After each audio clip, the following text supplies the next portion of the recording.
Wazungu wanasema ya kwamba in this world fight for the fittest.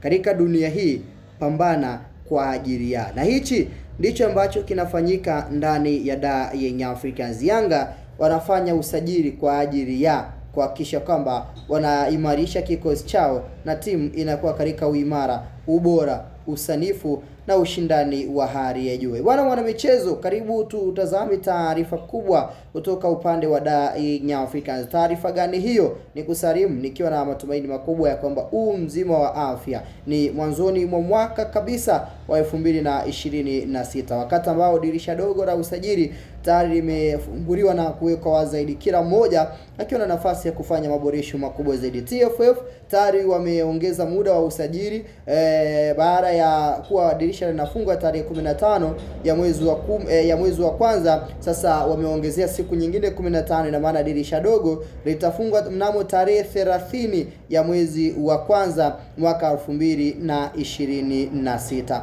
Hiyo yote ni wakati ambao tumepisha michuano ya AFCON iliyokuwa ikifanyika na ambayo bado inaendelea kutimua vumbi pale nchini Morocco. So hii imekuwa kama fursa ambayo hii fursa unapaswa kunufaika nayo na unapaswa kuitumia. Sasa Yanga wao wameitumia katika sehemu ya kufanya maboresho makubwa ndani ya kikosi chao. Usiyoyajua nyuma ya pazia, ninayohitaji uyajue na uyatambue. Yanga wamefanya kufuru. Tayari ninavyozungumza nawe, mikataba ya wachezaji 4 tayari imevunjwa na wachezaji wengine zaidi ya 2 mikataba yao itakwenda kuvunjwa ndani ya Young Africans. Kiufupi ni kwamba Yanga usajili wao wanavyozungumza ni usajili wa nipishe nipite, kwa sababu wao wanasema wakimsajili mchezaji mmoja ni lazima mwingine apishe, kwa sababu mfano ukitazama kwenye nafasi za wachezaji wa kimataifa zipo nafasi 12. Ukiwasajili mchezaji yoyote wa kimataifa, ina maana ya kwamba inakugharimu uachane na mmoja ili ukampate mmoja. Ndivyo ilivyo, kwa sababu aliyeshindwa kudeliver unapaswa kumuingiza ambaye unaamini atakwenda kupatia kitu cha ziada.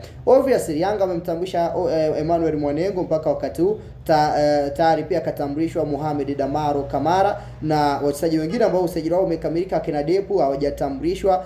Wachezaji kama Maruf Shakei ni sehemu ya wachezaji ambao tayari Yanga imekamilisha usajili wao, lakini bado hawajaweza kuwatambulisha. Sasa nitakalohitaji ujue na utambue pia mwana michezo ni upande wa kikosi cha Young Africans. Idadi ya wachezaji ambao moja kwa moja wamevunjiwa mikataba yao. Tayari CEO wa Yanga toka siku takriban 7 zilizopita, siku 6 zilizopita niliweza kujuza kwamba CEO wa Yanga Ando Mtin alikuwa Afrika ya Kusini akikamilisha taratibu za kuhakikisha kwamba yule waliyempata kwa mkopo anarejeshwa tena katika upande huo na kuvunjiwa mkataba wake wa mkopo kwa sababu ameshindwa kutoa kile ambacho wao kama Yanga wanakihitaji. Wana Yanga leo hii rasmi kupitia upande wa CEO ambaye ni mratibu wa Young Africans, tayari kila kitu kimefahamika na kila kitu kimejulikana. Yanga wamevunja mkataba wa Andy Boyeri, na sio Boyeri tu, yuko na kina Yekua na wenzake ambao pia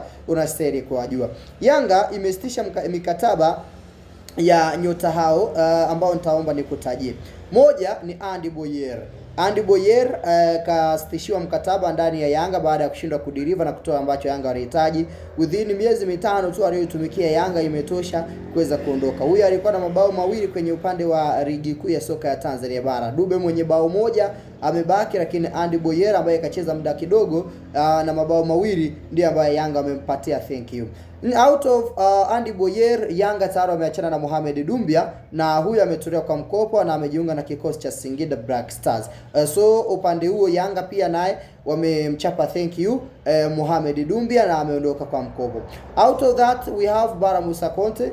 Conte naye bwana wamemchapa thank you, naye ni sehemu ya wachezaji ambao wanakwenda kwa mkopo ndani ya kikosi cha Singida Black Stars. Lakini pia Yanga wapo kwenye harakati ya kuvunja mkataba wa Celestine Ekua naye kumtoa kwa mkopo kwenye timu ambayo itakuwa inamhitaji katika upande wa ligi kuu ya soka ya Tanzania bara ili akapate game time na kupisha nafasi ya wachezaji wengine ambao wanakuja katika upande huo. So hao ni sehemu ya wachezaji ambao tayari Yanga imevunja mikataba yao. Lakini wapo wachezaji kama Shuaboy, Dennis Nkani, Abdunasir Mohamed Kasamiro, Faridi Musa, hao nao ni sehemu ya wachezaji pamoja na Shani Ibrahim Hamis. Hao ni sehemu ya wachezaji ambao Yanga pia inahitaji kuwatoa kwa mkopo ili wakapate game time katika upande wa timu tofauti katika upande. So ukijumuisha wachezaji ambao tayari wamevunjiwa mikataba na hawa ambao Yanga inahitaji kusitisha mikataba yao na kuwatoa kwa mkopo ni wachezaji wanaofika 8 katika hili dirisha dogo la usajili. Hii ikiwa ina maana ya kwamba Yanga wameamua kweli kweli kuhakikisha kwamba wanabomoa kikosi na kuitengeneza timu yao kuwa imara. Mfano, ukimtazama Barakonte ameshindwa kuvaa viatu vya Aucho.